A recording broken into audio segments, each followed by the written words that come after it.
Marcelino Ferdinand respon naturalisasi oleh Romeni. STY segera umumkan roadmap ROM 3 kualifikasi Piala Dunia 2026. Jalan terjal JIZ di pekan pembuka Liga Italia. Simak informasi selengkapnya hanya di Garuda Space Update.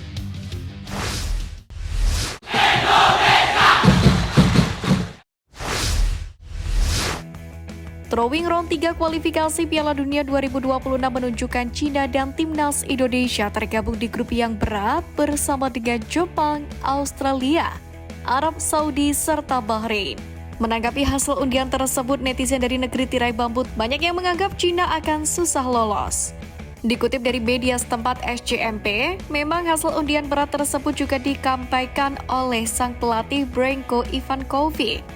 Menurutnya grup C lebih susah ketimbang grup lain. Branko Ivankovic mengaku bahwa di grup C tidak ada lawan yang lemah termasuk Timnas Indonesia. Meski ranking FIFA-nya masih jauh di bawah tim asuhannya. Sintayong segera mengumumkan roadmap Timnas Indonesia jelang babak ketiga kualifikasi Piala Dunia 2026 yang dimulai September 2024. Sekretaris Jenderal atau Sekjen PSSI Yunus Nusi menjelaskan jika roadmap dirilis Sintayong. PSSI pun langsung bergerak, termasuk mempersiapkan pemanggilan pemain hingga fasilitas hotel. Sebab pada September 2024 ada 2 pertandingan yang akan dilakoni oleh Marcelino dan kolega. Pertama, mereka bertandang ke Arab Saudi pada 5 September. Dan menjamu Australia pada 10 September di Stadion Gelora Bung Tomo, Surabaya. Yunus Nusi pun mengungkapkan skuad Garuda bakal melakukan pemusatan latihan di Jakarta terlebih dahulu. Selepas itu, barulah mereka terbang ke Arab Saudi.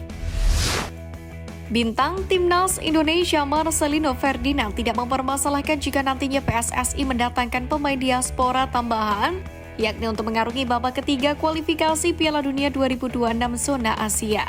Marcelino Ferdinand menegaskan bahwa selama pemain diaspora tersebut memiliki kualitas, ia pun akan selalu mendukung keputusan dari PSSI maupun sang pelatih Timnas Indonesia Sintayong. Terkait rumor naturalisasi oleh Romeni, Marcelino pun mengakui kehadiran pemain baru akan membuat persaingan di barisan depan Timnas Indonesia semakin sengit. Mantan pemain KMSK Dense itu pun menyambut positif kondisi tersebut. Satu hal yang pasti, Marcelino memastikan barisan depan Timnas Indonesia memang terus berbenah diri agar menjadi lebih baik.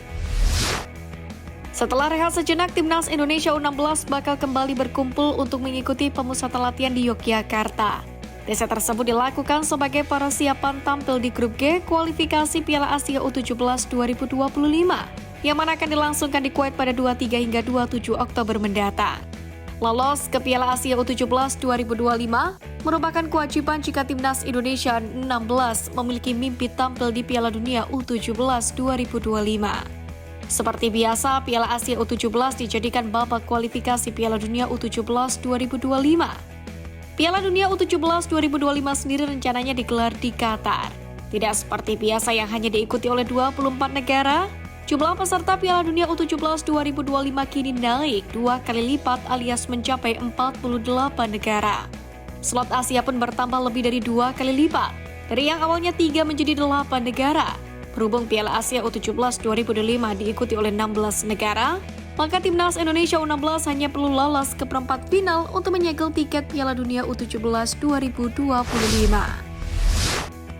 Sintayong berpotensi memantau Piala AFF U19 2024 demi membawa sejumlah pemain Timnas U19 ke kualifikasi Piala Dunia 2026 zona Asia.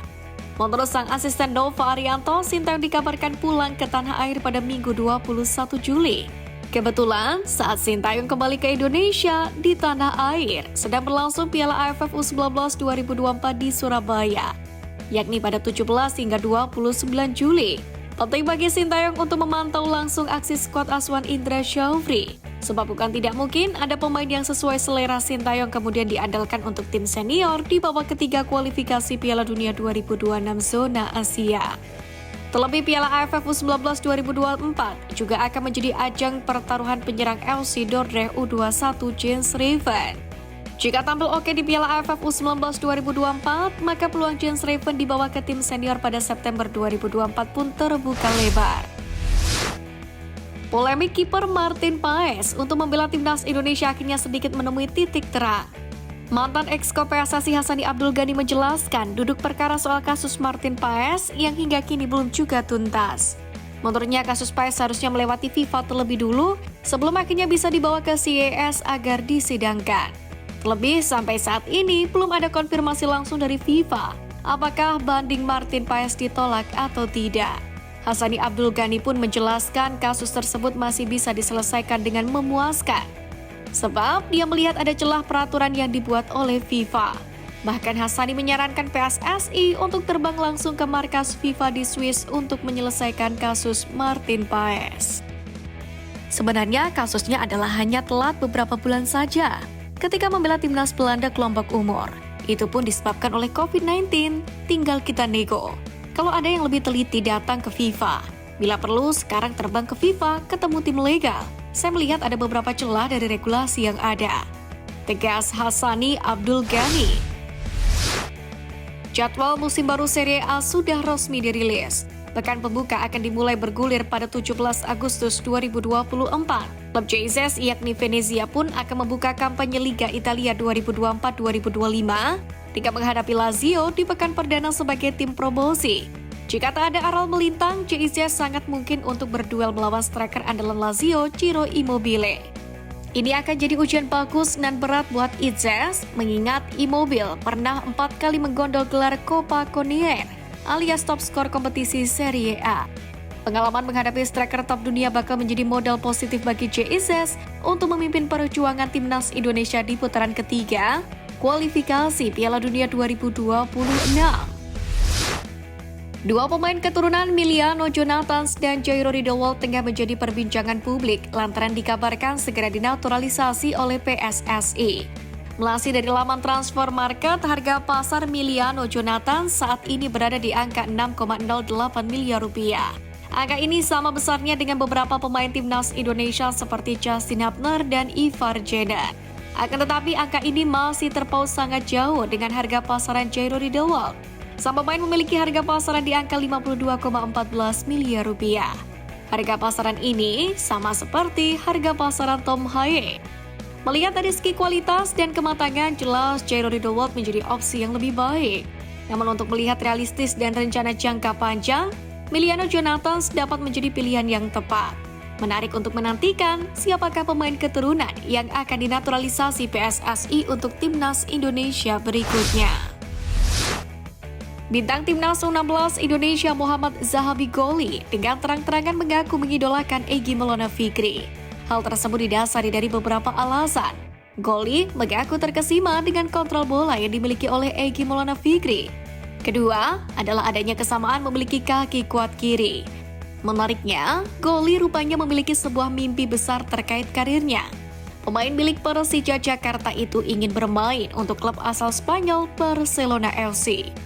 Selain itu, Goli juga berharap bisa menembus timnas Indonesia senior. Mimpi tersebut bukan tidak mungkin akan segera terwujud jika Goli mampu menunjukkan konsistensi permainannya. Terlebih ia baru saja menyabet gelar pemain terbaik ASEAN Cup U16 2024. Hal itu tak terlepas dari kontribusinya di timnas U16 Indonesia dengan catatan mengemas 5 gol dari 5 laga yang telah dijalani. Sekian News Flash kali ini Sobat Garuda, mari terus dukung perjuangan timnas Indonesia. Nantikan News Flash edition dari Garuda Space selanjutnya. Terima kasih dan salam olahraga.